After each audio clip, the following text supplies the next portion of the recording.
காலில் விழும் எடப்பாடி அதிர்ச்சியில் அதிமுகவினர்.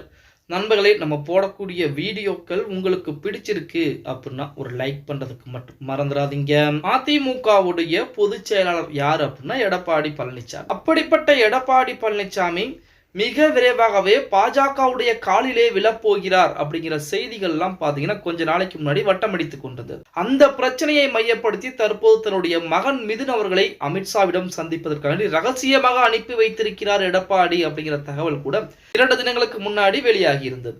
இப்ப அதிமுக பாஜக கூட்டணி என்பது கிடையாது. அதாவது கடந்த 2021 சட்டமன்ற தேர்தலாகட்டும் 2019 நாடாளுமன்ற தேர்தலாகட்டும் 2 தேர்தல்களுமே அதிமுக பாஜக கூட்டணி என்பது இருந்துச்சு. ஆனா 2024 நாடாளுமன்ற தேர்தலில் கூட்டணி என்பது எதுவும் கிடையாது.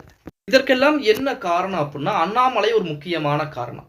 அதை தவிர்த்து என்ன காரணம் அப்படின்னா எடப்பாடி பழனிசாமியுடைய ஒரு முட்டாள்தனமும் ஒரு காரணம் அப்படின்னு சொல்ல. அதாவது பாஜக கூட்டணியிலிருந்து வெளியே வந்தால் சிறுபான்மை மக்களுடைய வாக்குகள் நம்மளுக்கு அதிகமாக கிடைக்கும். நாம் பாஜகவுடன் கூட்டணியில் இருப்பதால் தான் நம்மளுக்கு சிறுபான்மை மக்கள் வாக்களிக்க மாட்டேங்கிறாங்க அப்படிங்கிற எண்ணத்துல தான் பாஜகவை விட்டு வெளிவந்து விட்டார். பாஜகவை விட்டு வெளிவந்ததுமே அறிக்கைகள் என்பது பல அறிக்கைகள் கொடுக்கப்பட்டது. அதாவது 2026 சட்டமன்ற தேர்தலாகட்டும் அதற்கடுத்து வரக்கூடிய தேர்தலாகட்டும் பாஜக நாங்கள் இணைய மாட்டோம் அப்படிங்கிற மாதிரிலாம் அதிமுகவின் சார்பாக அறிவிப்புகள் என்பது கொடுக்கப்பட்டது. அப்போ பாஜக கூட்டிலிருந்து வெளிவந்ததுக்கு அப்புறம் சிறுபான்மை மக்களுடைய வாக்கு அதிமுகவிற்கு அதிகமாக இருக்கிறதா அப்படின்னு பார்த்தா கிடையாது. அப்படி அதிகமாக இருந்தால் வாக்கு சதவீதம் கடந்த தேர்தலை விட கொஞ்சம் சற்று அதிகமாக இருக்க வேண்டும். ஆனால் இந்த நாடாளுமன்ற தேர்தலில் வாக்கு சதவீதம் என்பது பகுதிக்கு பகுதி குறைஞ்சு போச்சு.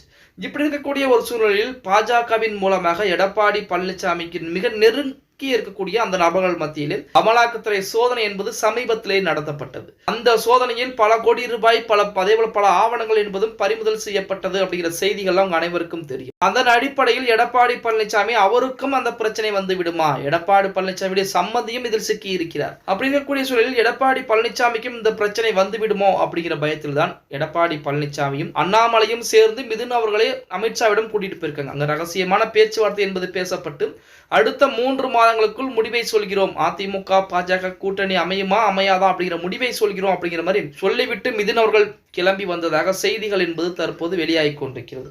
அதன் அடிப்படையில் பாத்தீங்க அப்படின்னா மிக விரைவாகவே பாஜகவின் காலிலே மீண்டும் விழப்போகிறார் எடப்பாடி அப்படிங்கிற செய்திகள் கூட இணையதளங்களிலே மிக வைரலாக பரவிக்கொண்டு. ஓகே गाइस, வீடியோ பிடிச்சிருந்தா மறக்காம ஒரு லைக் பண்ணி விட்டுருங்க. அப்படி வீடியோ ஃப்ரெண்ட்ஸ் அண்ட் ஃபேமிலிக்கும் ஒரு ஷேர் பண்ண மறந்துடாதீங்க.